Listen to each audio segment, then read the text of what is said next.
大家好，欢迎大家来到天津卫视大型情感节目《爱情保卫战》。接下来我们一起认识一下我们强大的情感疗愈团成员。Hello， 大家好，我是咨询师周小鹏。爱情需要用心感受，好的爱情保鲜需要用心学习。大家好，我是董卫兵律师。那么我将从法律的视角给大家去解读爱情里的是非曲直，守护每一份真挚的情感。大家好，我是莎娜。我们老说呀，越成熟好像越难爱上一个人，其实不是的，是我们越成熟越能分辨这到底是不是爱。大家好，我是你们的老朋友曲伟。爱一个人就是你尽力而为，但仍觉亏欠。大家好，我是吕阳。在爱情的命题里，心动从来都不是答案，心安才是。接下来呢，我们就要有请我们今天来到节目组求助的两组嘉宾，来，掌声有请他们。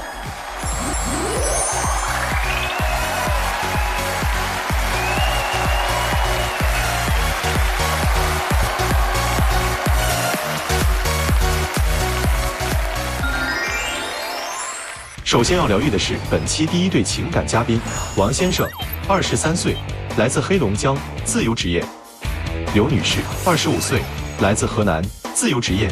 他们究竟遇到了怎样的情感困惑？感情中最大的问题，从婚前到婚后，他们一家人合起伙来欺负我。他就像个怨妇一样，天天跟我吵架。感情中的地位平等吗？一点都不平等，一直都是我委曲求全，上赶着他。不平等，他太强势了，看谁都不顺眼。希望对方做出的改变，先让他妹搬出去，最好带着他妈一起走。别太矫情了，多理解理解我。这个火药味儿够重的哈。是啊。我先问问你们两个人结婚多长时间了？结婚1年多。谈恋爱谈了2年，所以也不短了时间，对吧？对，我这次来的目的呢，就是因为婚前他们家就针对我，各种挤兑我，婚后更是变本加厉，然后他也不作为，然后还跟着一块埋怨我，我真有点受不了了。咱们先说婚前，你说各种针对你，都怎么针对你了？就是婚前嘛，看我不顺眼，就觉得我是外地的，因为我们离得太远了，一个河南，一个东北，就开始各种讽刺我，看不起我，觉得我上赶着他似的。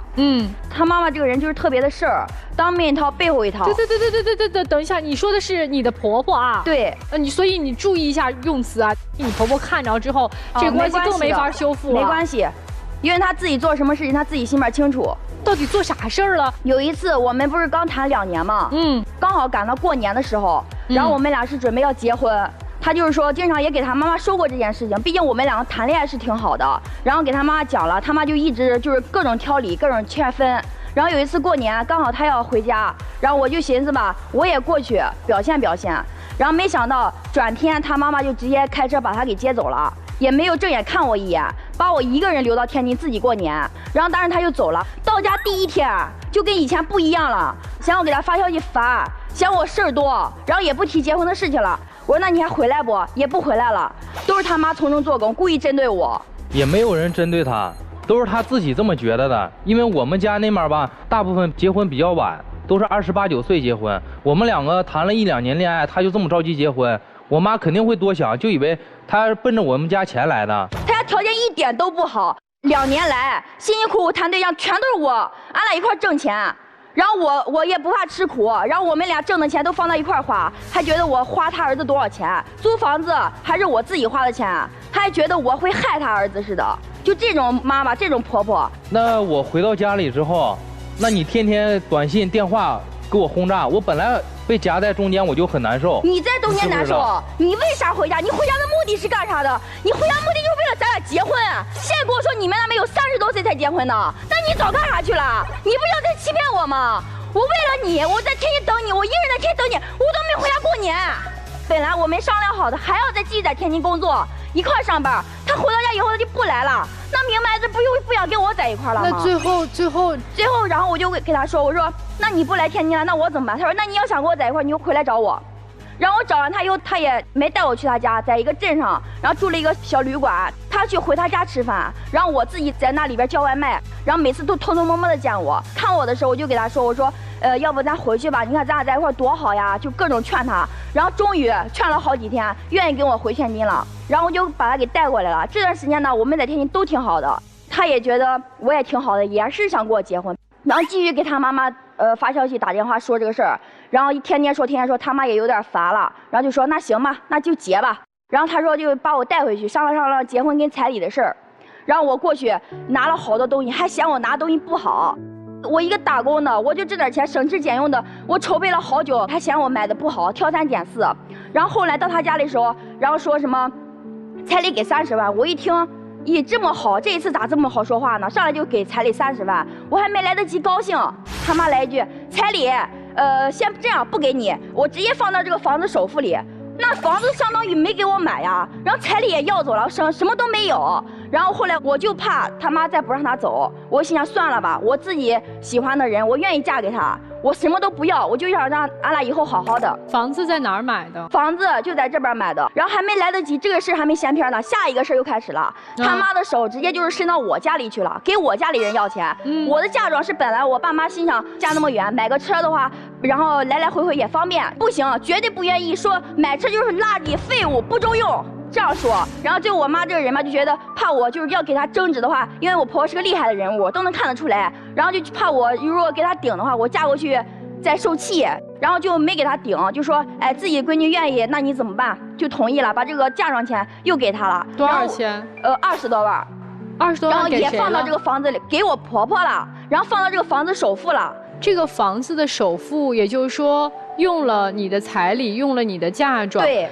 房子的名字写的是谁的呀？写的我们2个的。哦，我还有一个问题啊，就是姑娘，就是这个已经都这么别扭了，你怎么就一定要嫁呢？我就相中他了，然后他本来就是一开始是不同意我各种对他好，然后我照顾他，因为他比我小嘛，我一直都感觉就是他比我小，我什么事都让着他，然后他也对我好，他也挺体谅我的。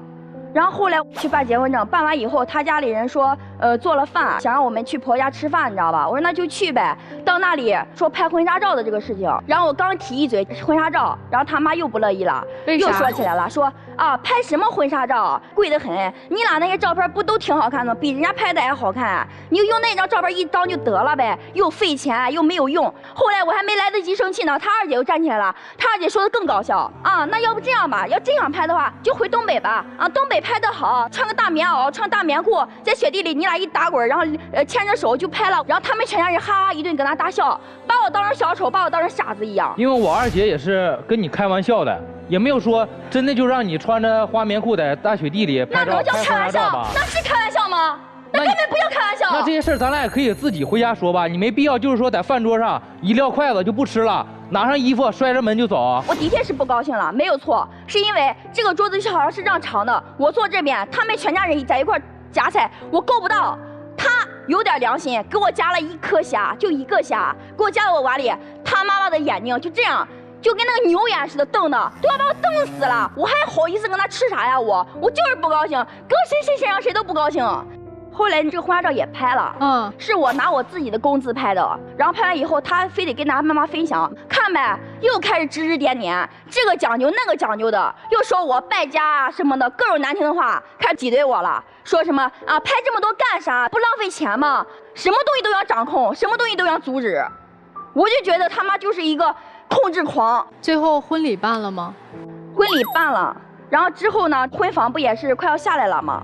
他们一块在院子里，我在屋里，婆婆直接就推门就进去了，就开始骂我，不当着他儿子的面，终于暴露本性了，开始骂我丧门星，什么各种难听的话，就骂的那些话，我今天就是在这里，我没办法给大家说，就有多难听，我这辈子也就听过这么难听的话了，骂的超级难听。然后我刚开始给他吼一句，给他吵一句，他登门进来了，给我大吼大叫，甚至要动手打我，我气得我就回娘家了。那你也不能一进门怒气冲冲的，然后就跟长辈吵吧，他再怎么地，他也是你长辈吧？你是什么都不知道的情况下，你还对我大手大脚，差点打我嘞！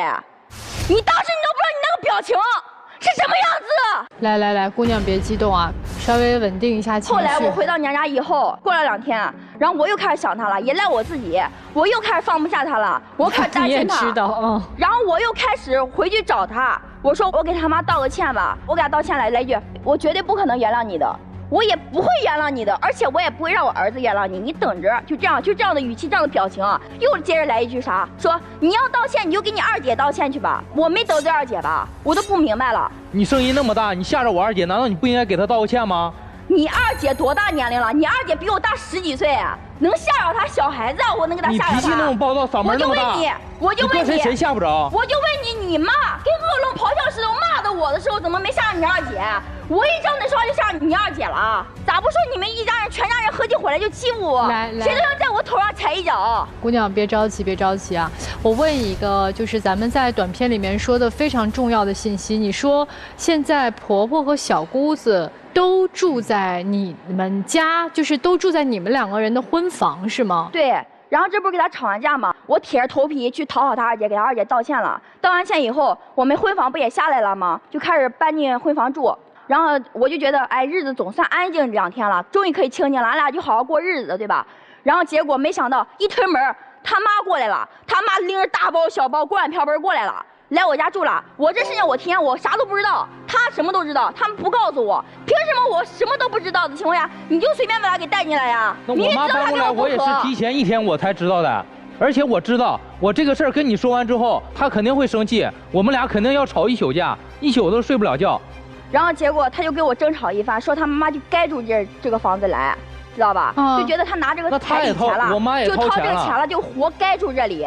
到这个房子的第1天就开始出幺蛾子，就开始找事儿，啪一下把窗帘打开，噼里啪啦那个屋里说是打扫卫生，把什么东西都撒掉，故意吵醒我。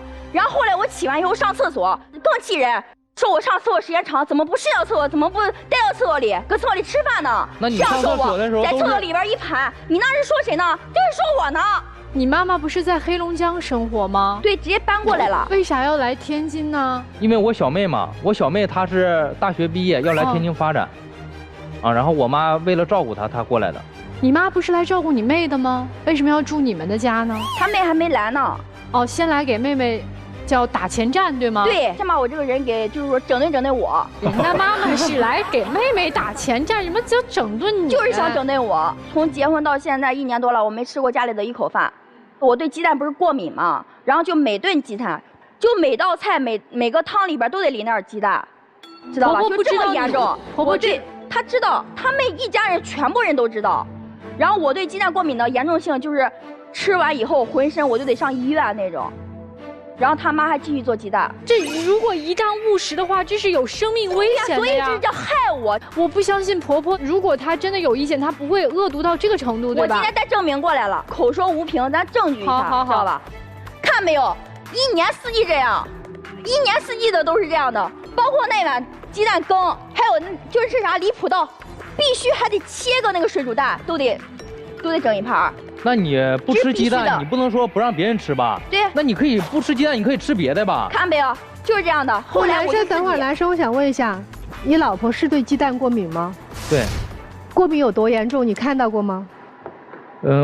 身上会起那种。你看看，你自己回头看看。但是检查完之后也没有多严重，就是浅表性胃炎嘛，吃点药就好了。你应该是一个慢性的状态，怎么说，又不是什么多大的病，不是。因为我觉得也不是很严重嘛，他就是闹的，就是觉得特别严重，然后。可是你这每一顿饭都不让人家姑娘吃饭呀？也让她吃，家里也有备的那个火腿肠之类的。谁家饭吃火腿肠啊，小伙子？你天天吃火腿肠吗？你天天吃吗？我觉得我也可以啊。你怎么没有人性的呢？然后后来因为这个胃炎。这个胃病，然后我从120多斤瘦到现在这个样子。你看看我那时候是什么样子？我这么胖，半年多一点，我瘦到90来斤。你看我还有肉吗？你自己看看，我还有肉吗？我能问一句吗？你爸爸呢？我爸爸在青岛，没和你妈妈在一起生活。对，没在一块儿。为什么呀？因为他在那边还有工作嘛，然后之后他1年回到家里多长时间？都是过年过节的时候回来。然后后来呢？有一天下班，又是在我不知道情况下，又是没人告诉我，他把他妹妹从东北接过来，他妹妹还带了一个谈的不知道2、3天的男朋友一块儿来我家了。这个情况下，婆婆1间屋子，俺2个一个婚房一个屋子，一共就2间屋子。我就问他，我说那住哪里？咱俩住哪里？咱俩住沙发呗。妹妹只是暂时来吗？说是暂时来，分明就是常住的打算。来住了多长时间了？已经？从上个月现在到现在差不多有1个多半月了，快2个月了。我们就一直在沙发上挤着睡。你们2个人在沙发上睡？对，没有错，没听错。妹妹带着男朋友？对，谈了不到2、3天。你妹妹谈一男朋友，你妈妈就眼睁睁看着自己的女儿可以和别的男生在一个房间吗？因为之前他们也相处过一段时间嘛，然后之后家长互相都见过了。那我咋为啥不去租个房子？因为妹妹不是要来天津长期发展嘛，对吧？对。那为什么不去租个房子呢？因为她大学刚毕业嘛，实际工作又没找到，又不知道工作找的是好是坏。在这住也就算了，我自己的屋子被霸占了，对吧？然后我每天洗漱完，我得回我屋子里拿点东西过来，我不能全搬大厅嘛。有一次我就多拿了2趟，然后这个便宜眼子婆婆又出来了，说啥嘛？你要拿，你1趟拿完，你别老是往别人屋子里钻，就这样的语气，比我这还要恶毒。然后等有一天我下班回到家的时候，我发现我的窗帘子被妹妹给换掉了。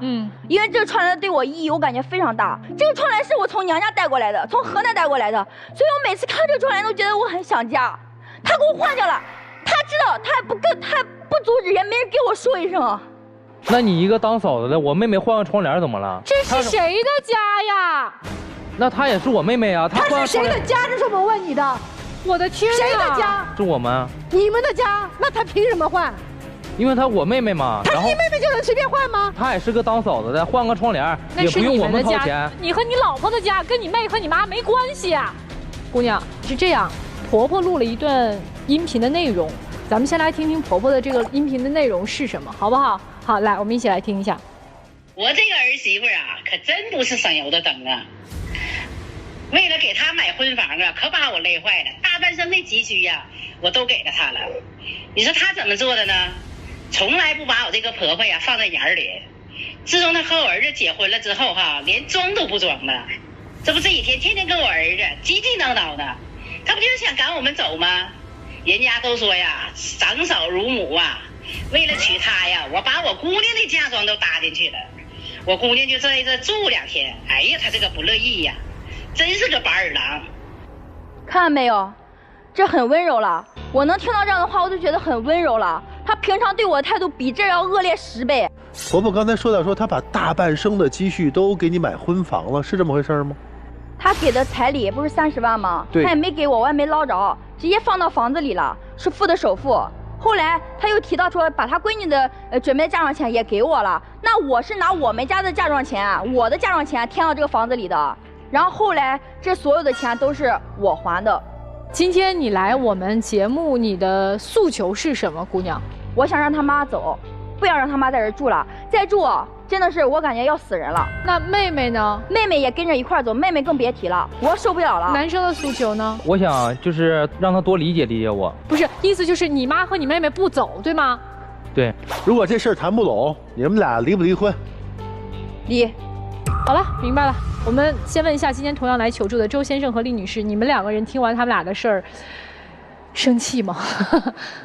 我就认为这个婆婆呀，既然都已经结婚了，就是多一事不如少一事嘛，对吧？孩子的事是孩子的事，完了她就是在里边掺着，我就感觉我挺心疼这个女嘉宾的吧。哦，你觉得婆婆有点过分，对吧？对，多少有点过分了。就不应该跟老人在一块过，老人和年轻人的生活习惯什么都不太一样。姑娘走吧，我觉得没有什么可调的呀。我想让她改变。哎呀，我的天，你想什么？她放不下，她放不下。你知道人有一件事情必须要学会的吗？面对现实，你要承认自己选错了人。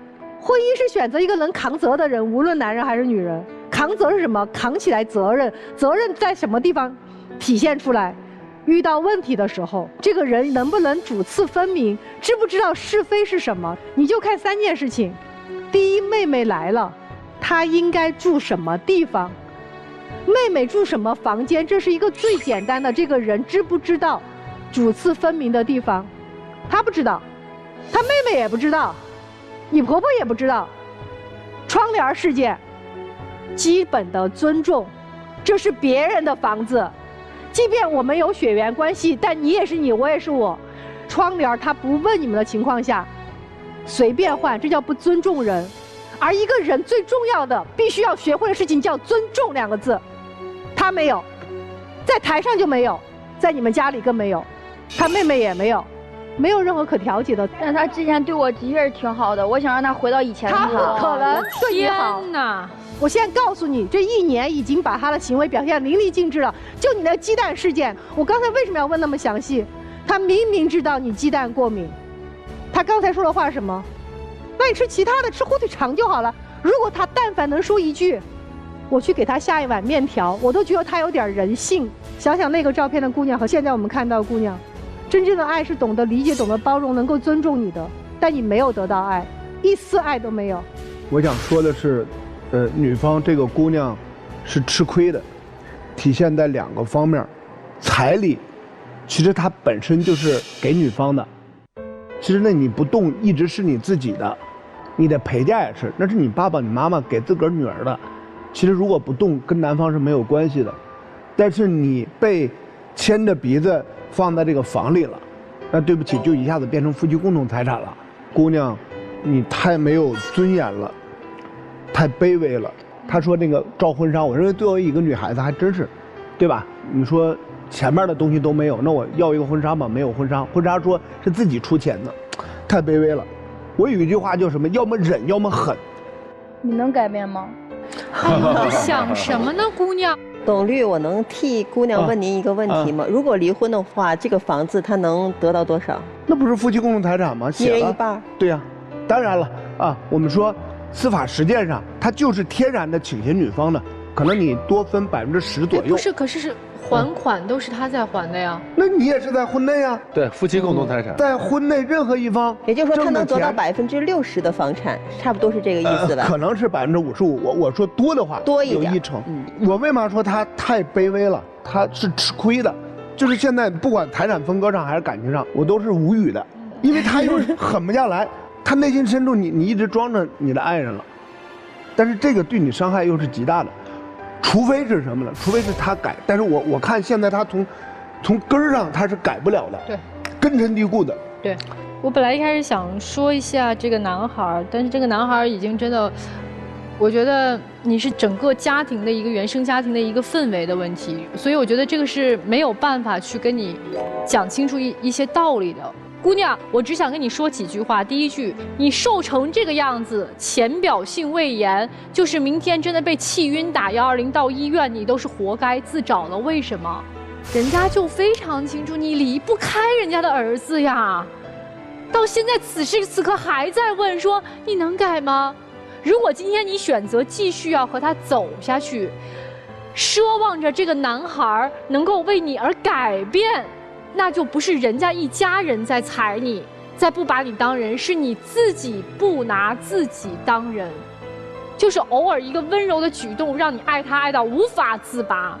所以你多么的缺爱，我只想跟你说，姑娘，缺爱先自爱。如果你自己都不会爱自己的话，这个世界上没有人会爱你。所以醒醒吧，姑娘！我知道今天叫不醒你，说这些话没有用，但我只是告诉你一句话，记住了。今天如果你选择和他继续在一起，就是你自己不把自己当人，不要再骂人家婆婆了，不要再骂人家妹妹了，不要再骂你老公了，你非要赖着不走啊？那赖谁呀？你有能力离婚吗？我不想离婚。你不想离婚，对吧？所以你没有真正独立的能力。你再发火，你发的火越大，说明你无能，没有这个能力，只能在背后去发泄一下，但听到的人会心里暗暗窃喜，你也就这样。所以你已经被人家就是看透你的内在。为什么会这样？这是一步一步你自己找的。他压根儿不爱你，但凡爱你，他哪儿能够忍受你如此被人家步步紧逼？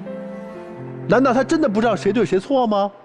当然知道，但是他自己已经站队了，他跟你不是一条心啊。而且他心里笃定你离不开，他的母亲也知道，他的妹妹也知道，所以这个家你存在的价值是什么？你能不能自己争一口气，迈开你的腿，走出这个家门？其他的事情交给律师来办就行了，否则你永远就会如此难看的活着。我以前很开朗，然后很少发火，大家都觉得我是一个特别活泼的小孩儿。然后，但是我不知道为什么，我就是每次说离婚，说完以后我就做不到。你就记住啊，幸福的婚姻，会让你变得开心，会让你越来越好看，越来越阳光。而你呢，和你之前的照片差得太远了，差的不仅仅是体重啊，差的是你的那种状态，没有被人怜爱滋养的那种状态，没有了，没有人疼你，自己疼自己吧。这个男人不爱你，所以我没必要跟他说什么，只是我就说一句话：做人要有良心。如果我提到一个家庭当中成员之间彼此的尊重，我觉得都有点拔高了。至少一个家庭当中所有的成员之间，应该心里有善意吧。姑娘，我特别想跟你讲，人生这条路不能回头看。你总是在想他过去有多好，但是你要看到他的现在是什么样。你的婆婆之所以会这么控制你，会这么指责你，她的根本其实并不是为了要把你打压成什么样，她是为了强化她和她儿子之间的连接，她是为了让她的儿子不离开她。如果她的儿子真的在这种捆绑之下，越来越觉得自己离不开妈妈的话，你要什么都得不到。记住了，做决定的那一刻不要回头看。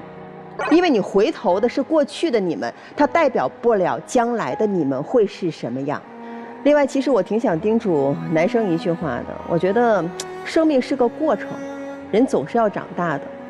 你3岁5岁离不开妈妈，这我们能理解，你是个孩子没长大。你20几岁、30几岁，甚至再大的话，还和妈妈捆绑得这么紧，你知道你妈妈什么样的儿媳妇她才满意吗？什么样的她都不会太满意。因为每一个出现在你身边的女人，对于她来说都是会把你抢走，所以真正遇见、看到妈妈存在的问题的时候，你真的要明白一件事儿，你要站出来去告诉妈妈：妈妈，我和你的想法不太一样，否则你这一辈子只能是这样，然后更差。二位坐那儿想一想我们说的这些话啊。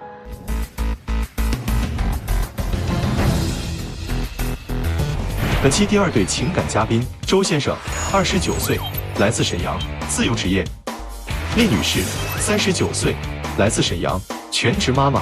那么，他们又遇到了怎样的情感困惑？对方最大的问题是什么？他恨不得我天天围着他转，不和别人接触。我越为他着想，他越当兵上脸。你们的家庭分工？他负责挣钱，把我困在家里带孩子，在外边挣钱，在家干活都是我。希望对方做出的改变，别总疑神疑鬼的，天天监视着我，把孩子看好，跟我在家好好过日子。总感觉这怎么话里有话呢？这怎么听着感觉女生要跑似的呢？首先吧，我是2婚的，然后我带着儿子，本来就对婚姻吧失去信心了。之后遇见他了吧，让我对婚姻又充满希望了。然后不久之后我们就有孩子了。我就合计这是幸福的开始了呗。没想到矛盾出现了。婚前吧，他是做那个美甲了，在我知道这个行业里边，美甲应该是都是女同志做的，对不对？对呀。有一天我那个下班早，完我就给他个惊喜吧，早点去接他。我到那一看，他跟一个男的搁那聊得热火朝天的，完俩人还把手拉上了，当时我就受不了了。你就是太小心眼了，你知道不？你给我解释的机会了吗？上来你不分青红皂白你就骂人家呀？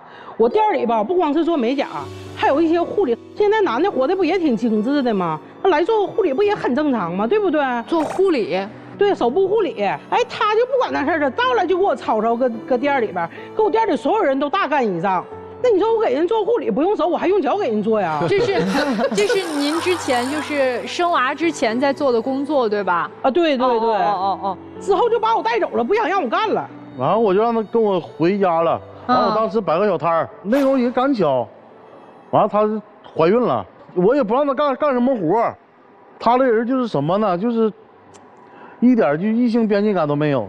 又怎么了？就4个男的，她都能给你唠半个点以上。你说人那天我是怎么似的？他让出摊，那突然来了个大哥，挺有气质的，他可好。你说正常你说2句话得呗，他不的，追着人跟人唠。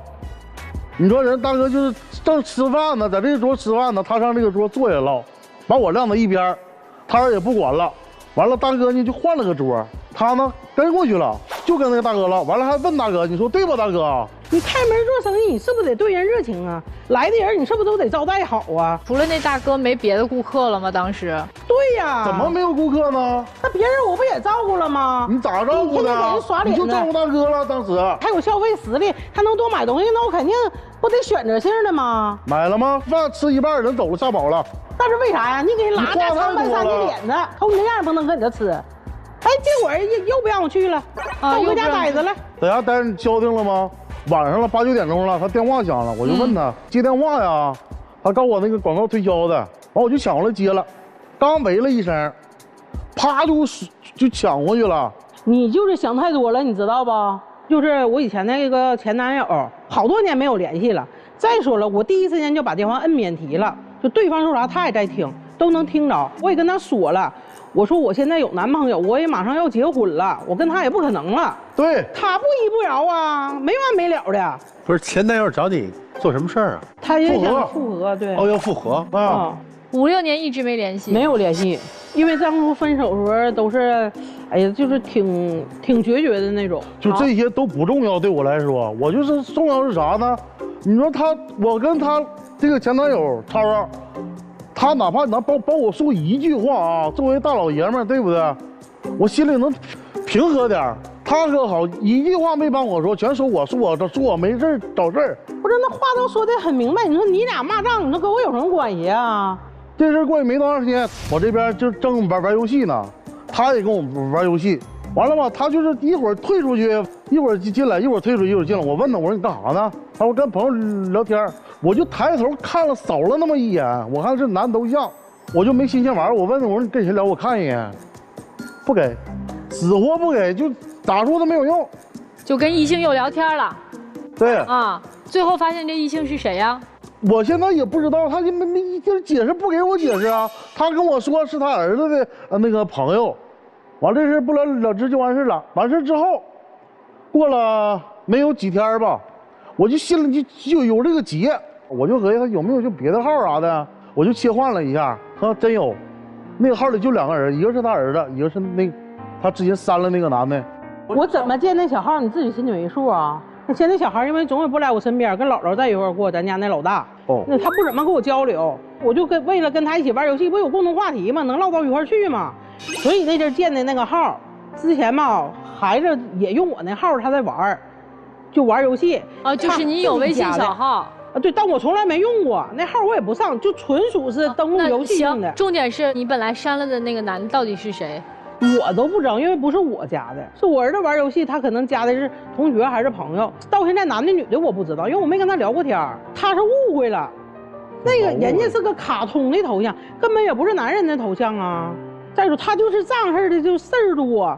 所以吧，我就把这个人给删了，就怕他没完没了的磨叽这个事儿。心里没鬼，你删这干嘛呀？我为什么会呀？他磨叽啊，因为他小心眼啊。才不删呀？对呀，删了那不跟我死不对证了吗？对呀，我看完你这删不就好了吗？还说我呢，你自己咋回事？你自己心里没数你啊？这又咋的了？他跟他前女友呗，藕断丝连，他还不承认。我问他，妈呀！我说你有前女友？他说没有。结果我在我老婆婆那个视频号上看着了。那个女的在他家大年30在他家吃饭。等一下啊，那谁有个前女友不是很正常的事儿吗？对，你可以承认呐，他不承认呐，那我不承认是为了咱俩的感情，而且我跟你在一起的时候，跟他已经完全没有关系。行了吧，完全没有关系，你说可笑不啊？咱俩结婚当天，哎，他那前女友给他发信息祝福呢还。你说他俩没有联系，他怎么知道咱俩结婚？我是不是当着你的面把咱俩的事说清楚，把我和他的还有你的，从那天开始到现在，就到如今此时此刻，他跟我联系了吗？没联系吧？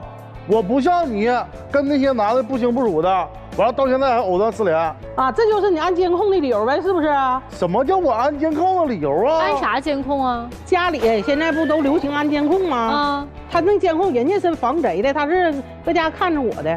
不是你说这话，你上不上良心啊？我在家安了个监控，是我不认识他的时候我就安了。他吧是怎么回事呢？他来家的时候吧，这个监控从来都是没运行过，没工作过。只要他出门，就哪怕下楼买盒烟，他都得把这个监控插上，把网连上。这不是监视我，这是干啥呀？我不在家的时候是你没人照顾你，我怕你磕了碰了，那时候刚怀孕。啊，是上厕所时间长了还得给我打电话呢。有一次我上厕所还没上完呢哈，他就撒回来了。哎呀，给我这一顿发脾气，我都不知道因为啥，给我整一头蒙圈。那是我那个我给他打电话不接，发微信不回，在监控里看也没有人，完我就光能听见声音，我就听了什么，亲爱的那个我挺想你了。完了，等过两天我老公不在家的时候你来，是不是这原话？对呀，是原话，没错啊。那你回来可以问呐，回来就给我吵吵，哎，非得要我把那个跟谁聊天那个调出来。我说那调呗，对不对？我也问心无愧。其实是我闺蜜，我们俩之间唠嗑，以前小聚不也很正常吗？这个除了在你们家安监控，还有啥让你觉得？哎呀妈呀，别提了，给我妈家也安上了。我回我妈家我也得受监视，我就到哪都没有自由，这时刻有一双眼睛在盯着你。在他妈家安监控，跟我一点关系都没有。是他问我这个监控怎么样，他儿子在他妈家，他就想看看，有时候想儿子也能看看。我那行，能看这实时监控吗？对不对？就这么着，我帮他买了一个，他带我去他家安的这个监控。哎呀妈呀，他说的真好听啊！他当初就是忽悠我说啊，你安那个监控嘛，你还能看着点孩子怎么地的。结果是那回事吗？那就是看着我了。不是，那你也不是天天回你妈那儿吧？对呀，不是啊，但关键是他安完这个监控以后，我从来没用过呀，都是在他手机上软件，他时刻监视到家里一举动啊。我回家看不着孩子啊。你想看的时候，是不是我给你看了？那你下一个软件不就完了吗？绑定一个手机，你带绑定的话，你得他的授权，你才能来看着共享的那种。刚开始是整过一次，完不知道怎么断网以后，我这个线还是他给我整掉，我就不知道了，我这个就看不着了。那所有事都是给不了安全感。但凡能给我一点安全，我至于这样吗？你说，在家我现在什么都不让他干，就让他看看孩子。孩子看不好。那天我下班回来了，我就做饭，把屋都收完事了。完了，他吃完饭了，我就这么说，我说那天我正好烟没了，我说媳妇儿，我说你那个看会儿孩子，他就搁沙发植物人似的往那一坐。后来我可能就是给他磨叽烦了，他直接告诉我看不了一点，爱看不看。当时我脾气也上来了，我那就谁也别看，就这么着，我就下楼去买烟去了。就买个烟功夫上来，完我看他抱孩子搁那哭，我这咋的了这是啊？完我一扒拉，那孩子脑袋磕的这么大个包，当时我都心疼完了，我就急啊，我就说他两句，他还不乐意了。我告诉你啊，这我得说一下，之前我生咱家老大的时候吧，我妈还年轻，还能帮我带孩子，我纯属没带过这个。这老二也属于像我第一次带似的，我也没有什么太大的经验。这小老二从出生到现在吧，我天天晚上整宿睡不着觉啊！我白天起来，我那头发大把的掉。他现在也帮我分担不了，我在家真的我都要抑郁了，我天天我都受不了了。我还怎么帮你分担啊？回到家第一件事是不是孩子给我啊？孩子给我，你上那屋，该玩电话玩电话，该刷手机刷手机。家里面谁做饭啊？他做饭。我做饭。谁收拾家呀？我。他收拾。哟。谁洗衣服呀？我。谁洗碗啊？就是这些事儿全是我，他只负责带孩子，而且还带不了。他现在完全就是整个人心不在这个家，总想着天玩，就想出去。而且你说我俩现在吧，经济不是那么太好，就没有什么存款。之前嘛刚怀孕那阵儿，他就要出去旅游。我说那近边的咱就玩一玩，溜达溜达就完了呗。我说现在不是刚怀孕，不在家不养胎吗？他不干，他说那个。等到孩子出生了之后，完了啊，又喂奶又什么，就以后就没时间出去了。我说那行，那就去吧。从沈阳到延吉，从延吉到北京，从北京再回到沈阳，就这一圈。我在高速上开车，那功夫开了将近20来个小时了，当时就是真困了。完了吧，前面有大车，灯还不怎么亮，我还开快点，等到跟前我才看见，就是说白了，我这反应速度还可以，一脚刹车定那了，没偏。就这么着没出事，当时我就顺着那个大道就是下高速了，找个地方我就睡觉，我就跟他说，我说咱就别往前走了，不行咱就回家吧。你说都出现那种事了，他就是从来就不想这后果是，你知道那是什么后果吗？那就没了，那就啥都没了。他不干，非得按照原计划走，前后花了将近4、5万块钱。你说当时哪都用钱，到时候还得生孩子用钱，坐月子不还得用钱吗？孩子还得买那些乱七八糟东西，全是钱。他从来不想挣钱，不就是花的吗？你知道赚钱多难吗？多难不也是暂时的吗？现在我是没办法，搁家孩子没断奶，搁家照顾。那之后我不也能上班出去工作了吗？家里不就没这么紧巴了吗？我就想让他好好的把所有东西都放下，全心投入我这个家庭里。不是，但是婚后你做了什么，他就认为你心在外面？没有了，婚后没有了。没有吗？这可能就是过度没有了。非让我说出来吗？不说吧。没有吗？他把监控自己拔了，你知道吗？因为我在外地。后来我听我朋友跟我说的。你就听朋友说的话可靠吗？不是，朋友说了什么吗？他就说，一个男的去我家了。朋友为什么知道家里进来人了？哎，对呀，你朋友怎么知道的呀？他在我家楼下看见了。在你家楼下看到上咱家来了，这不可能吗？你朋友怎么那么有时间，那么闲呢？看到一个陌生人进一个楼道，就铁定判断这个人是要去你们家。他是怎么能够做出这种预判的呢？是我走的时候，我让他帮我看着点。他还安排朋友在你们家楼下算是蹲守。那我都不知道啊，那我都不知道这事儿。哦，那所以确实是有人去你们家的，对吧？没有，他说这个是假的。根本就没有哦，好，我有病啊！反正就是各执一词，这个真的是说不清。对，男生的诉求就是要怎么？我让他回家好好过日子，别说具体，咱说具体，你让他到底怎么做？人家在家里，你说一个男的去了，他天天跟你形影不离，你就踏实了。他现在就想把我拴在裤腰带上，不要与外界人。我觉得听着像。男生也说不出来他真正的诉求是什么，他就是说，我觉得就让他把心放在家里，别人的想法，你说你怎么可能控制得了吗？我们先来听听刘女士和王先生有什么想说的吗？我觉得我这点我做的挺好的，我就特别信任他，我从来没有说不信任他。你也真没法不信任他，就已经欺负成这样了，还问你能改吗？这。你看人家大哥洗衣服做家务，样样都管着，我感觉人家大姐比我幸福的多了，我都可羡慕她了。没救了，我放弃了。来，谢谢你们啊，谢谢你们。来，女士，你知道你老公想要什么吗？安全感。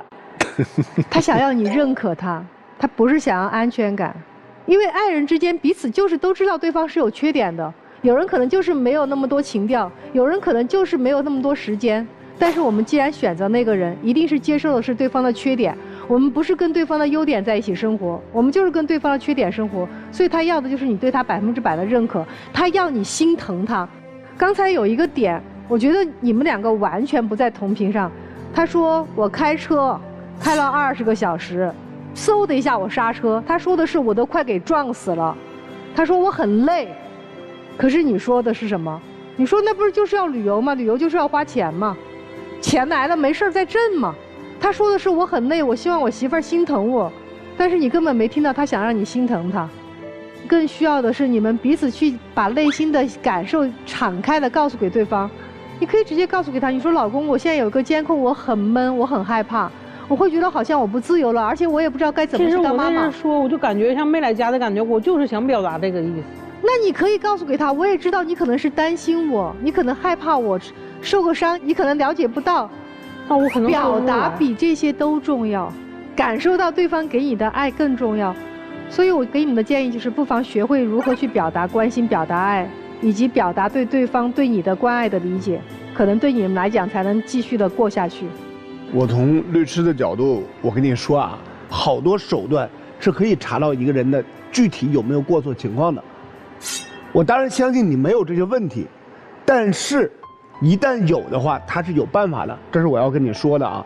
另外呢，我要说的是，真的，你老公真的非常非常爱你，那你跟这哥们儿比，是那是好多了。哎呦我天哪，终于说了，他回家他做饭还弄孩子，我的天呀，好多特别忙的这个男士好像是做不到的，你就一定要感恩。还有监控，要不你先别装了，他现在反感。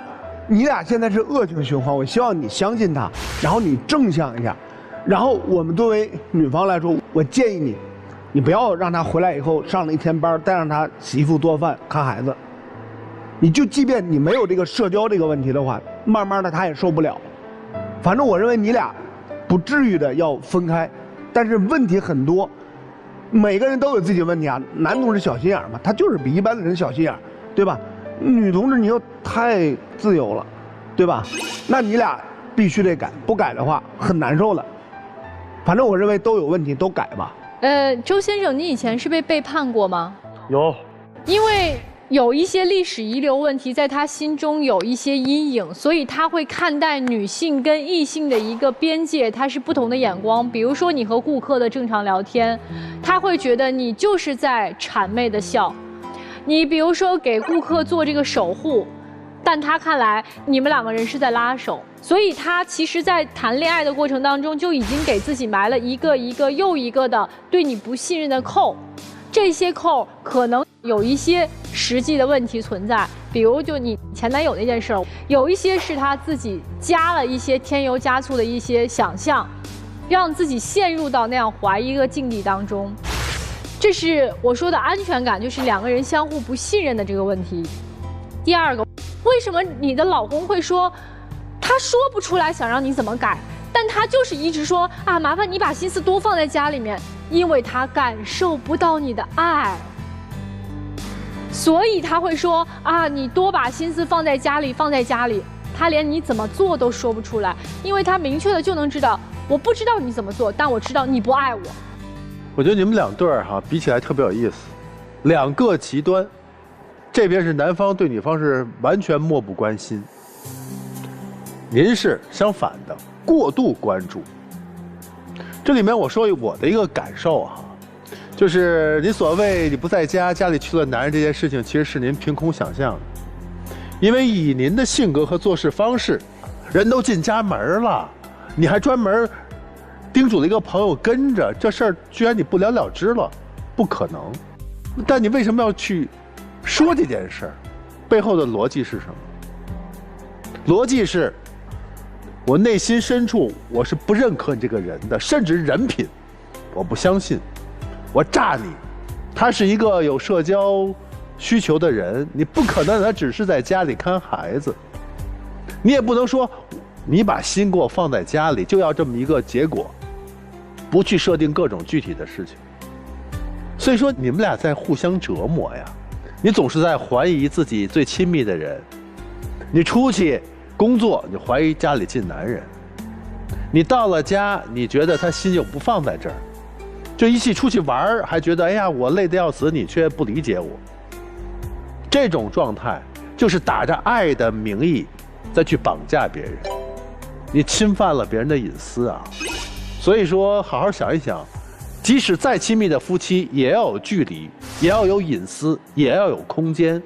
如果连这最起码的一种信任，最起码的一种默契都没有的话，在一起没有任何意义。他不是你关在家里笼子里的鸟，你这个婚姻折断了他的羽翼，还要求他的眼睛不要向窗外看，他做不到。你为什么不去想一想，在你们这段婚姻当中，你的不安全感是哪儿来的？你欣赏他的东西是不是你向往的东西？他和别人努力追着去聊，他是他的生存本能。因为在那样的一个环境之下，他不是说在上一段婚姻当中受没受伤，而是他觉得不管经历什么样的波折，他必须要靠他自己才能好好活下来，而且他有这个本事。现在你告诉他不行，你回家用不着你那些本事，你就回家好好的给我相夫教子。你对他的那个要求是因为你的能力覆盖不了他，所以你才希望他能够回到你那1亩3分地儿里来。如果真的要把这个婚姻继续下去，我跟你讲啊，你的监控要拆了，跟踪他的手段要去了，手机从此不看了。我就说就这3点你能做到吗？你知道这个世界上最大的勇气是什么？是明明被伤害和背叛过，还能付出信任和真诚去好好爱。你们都是带着过去的伤走到今天这一步的，这个伤还要带多久？你们在这个家庭当中彼此成员之间的不信赖，还要传递给孩子多少？你们这个家庭当中现在这个样子，不管她是不是一个合格的妈妈，没有妈妈是100分的，磕了碰了，小朋友成长的过程当中在所难免。不是她不负责，她也在学习怎么当妈妈，她之前都在忙生存，她真正擅长的你不让她去做，你让她去做她不擅长的东西。这个婚姻只有懂得放手，给彼此空间，你们才能喘息。如果谁都喘息不了，这个婚姻到最后会把你们都逼疯的。所以咱们说一句话，能力不到可以，格局不到不行。那么接下来的时间就请两组嘉宾回到转门后想一想，待会儿是否要出来。我给你们这一组嘉宾一个出来的条件，周先生，你要先把家里的监控拆掉。如果你同意这个的话，就最起码我做一点点的努力和改变，让我的老婆知道和我在一起我们是能够修复的。如果你一点努力和改变不愿意做的话，我觉得那您其实就等同于说我在把我的婚姻推向悬崖。接下来王先生和刘女士，你要如果出来的话，就是同意让妈妈和妹妹搬出去住，而且是由你亲自说。对，要不然就别出来，就别出来，行吗？好，爱妈妈不是说把妈妈放在自己身边。来，请各自回到转门后。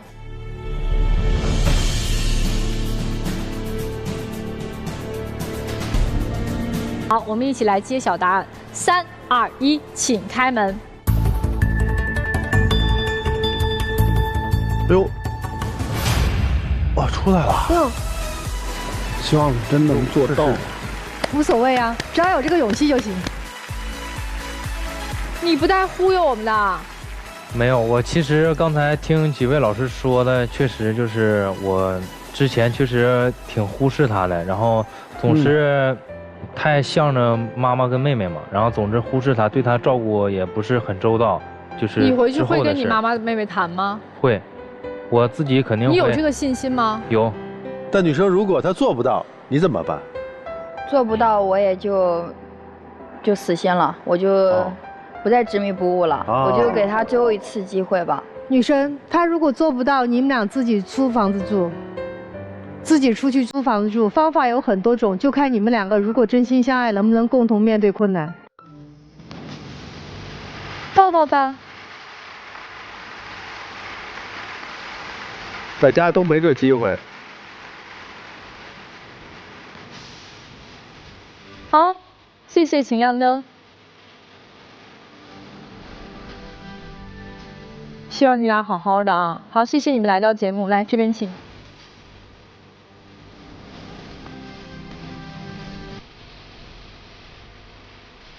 我们接下来期待一下第二组嘉宾周先生和厉女士他们两个人的结果。他们俩出来的条件是拆监控。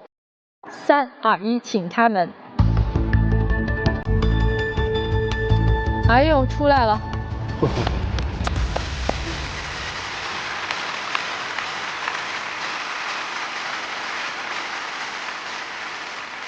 我同意把监控拆掉，再也不那么坚持怀疑我媳妇了。你还她自由，你可能也能感受她全身心的回到了这个家。不管怎么样，试试吧，试试吧。反正先能把监控拆了，是不是你能舒服点啊？好，来，接下来的时间交给你们二人。对不起啊。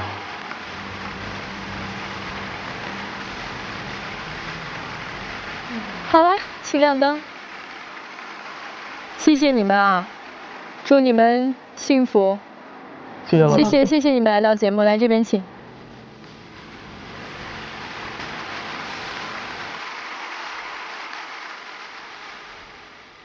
好的，接下来呢，让我们一起进入婚恋新说法。